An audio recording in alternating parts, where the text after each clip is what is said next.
Welcome back to Mac Talks Football, and Chelsea have snatched it right at the end. They have won the West London derby in the 93rd minute courtesy of Pedro Neto as they defeat Fulham 2-1 at Craven Cottage. So let's go ahead and talk about this game. I mean, this game was quite a weird one, if I'm being very honest. It felt like you are cooking a biryani. Like, that's the analogy I'm gonna go with, because it took a lot of time to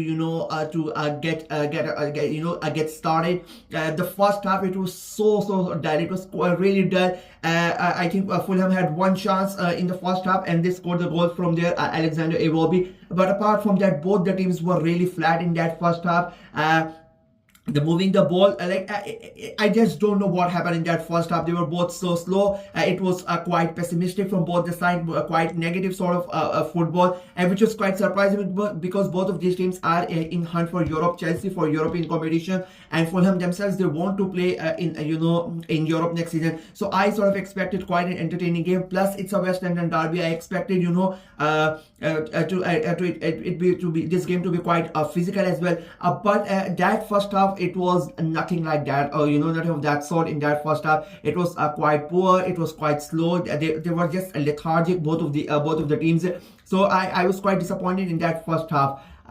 But the second half, the game really picked up in the second half. I think Chelsea in that second half came out. I don't know what came out guns blazing. I don't know what Maresca told them in the halftime speech, but they were really up for it in that second half. They created so many chances in that second half, and you just knew that they were going to score. It felt like not the matter of when it was a matter of when, not if they are going to score, because they were just getting closer and closer. And I hate this, especially with a team like Fulham.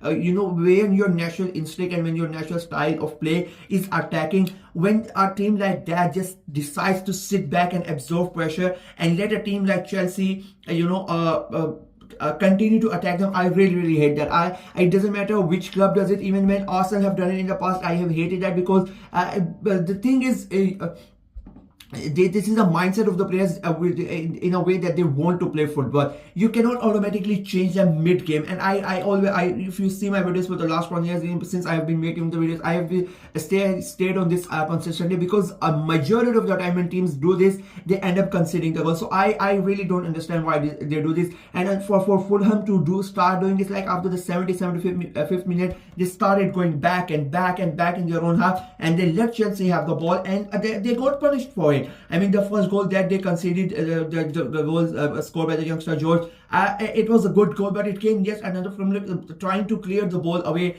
The Fulham was trying to clear the ball away. It get ricochets from Palmer. I forgot to Fulham player, and the ball goes on the feet of George, and he takes the shot. It was it was a gamble to take a shot from there, because you just don't know what it was going to happen, and he gets lucky and they score a goal. It becomes 1-0. And after that, you already gave them all the momentum, because Fulham did not do anything in that second half. They just defended and defended. So you knew they were never going to go ahead and score a goal and try to win the game. It was, if there was going to be one team after that 1-1 that was going to get the winner, it was going to be Chelsea, and they ended up winning the game. And then yet again, after going down 1-1, Marco Silva, I don't know what Fulham went even deeper in their own half, and Chelsea pecked them back, chance after chance. And then, of course, Pedro Neto gets a chance inside the box, and somehow, some way, nobody's really marking him. He turns around, gets a ball from Cole Palmer, turns around, takes the shot, and basically nobody was near him to put some sort of pressure on him, try to block him, nothing. Turns around, takes a great shot, I would say, and it was a great goal in my opinion, a really good goal from Pedro Neto. Wins it in the 93rd minute, and it was a huge win for Chelsea, because Aston Villa won, Manchester City won, Nottingham Forest still have to play. And if Chelsea would not have won like that, because of those Champions League qualification, it is such an important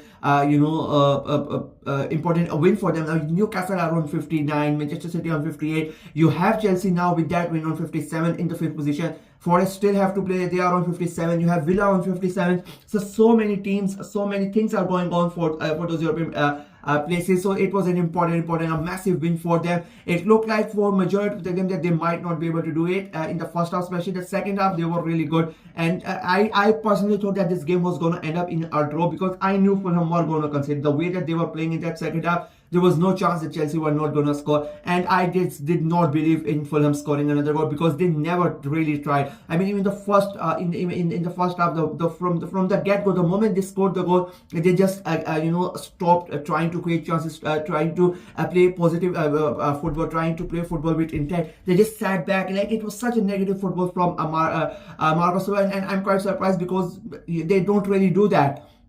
So, in my opinion, quite a disappointing performance from Fulham and Marco Silva. They want to get into Europe themselves, but I don't think it is going to happen with so many teams already up there. They are, I think, if I'm not wrong, 10th or 11th in the table. And I just don't see them getting into the top 7 or top at the moment. They could finish in top 10, that's one thing, but I just don't see them getting closer to Europe, if I'm being very honest with you, especially if they continue to play like that. This is the problem with Fulham and Marco Silva, I'll be very honest. They play 3 or 4 games, they are really, very good, and then they have a couple of bad performances that derails their momentum, and then they have to go again, they have to start from a scratch. And this has happened throughout the season. This happened almost last season as well, but this season it is a massive blow. They have a really good squad. I expected them to have a good season, and they are having a good season, you cannot say that, but their European, if there's one thing that is going to stop them to get into Europe, it is going to be their inconsistency, and it showed today again. I mean, it just boggles my mind, I'll be very honest. It just boggles my mind why he does that, why they try to be ultra defensive. There was no need, especially in that first half. Why are you being so defensive? Like, you are the one already, with an advantage. You have taken the lead as well. So try and have a go at Chelsea. They are the ones under more pressure. Like, let's be very honest. If Fulham don't qualify for European places, it's not a big deal because nobody really expected them to do so. If Chelsea don't qualify, and that's a massive, massive thing. They've spent over £1 billion on so many players on their squad, and if yet still they don't end up qualifying for the Champions League, let alone Europe, that is going to be a big, big problem. So I don't get the thinking why Fulham were the one who were looking like they were the ones under pressure. It should have been Chelsea. In my opinion, they have given them a lifeline, and it is all Fulham's fault. I think they were ultra defensive, and they really shouldn't have. Chelsea, on the other hand, they got away with it, and like the second half they were the better team by far, but that first half they were pathetic. And if they play a team who's willing to take a chance, who's willing to have a go at them, they are going to suffer more. And we already seen that this season that they are defensively not very good. Their midfield is not that much, and their attack is also, it is like mostly individual performances that have won them the games. And since Cole Palmer has become invisible, it is becoming even harder for them as well. So, but in the end, they won the game. Massive win for them. They are in the Champions League places right now. They could be out of it because if Forest win tomorrow against Spurs, which I hope, being an Arsenal fan, like I would love that. So they are going to be out of the top 5 and into the Europa League. But that Champions League race is going to be very, very interesting, and it is going to go up until the last day of the season. Tonight, a massive win for them. So yeah, that's it for me in this video. Let me know what you guys thought of the game, what you guys thought of Chelsea's performance, Fulham's performance. Let me know in the comment section below. And who do you think is going to finish in the Champions League places as of now? Let me know in the comment section below. Like the video, share it as well. Click on the notification bell, and of course subscribe to the channel. We are trying to get to 500 subscribers before the end of the season. So please go ahead and subscribe and help the channel out. Until next time, bye bye.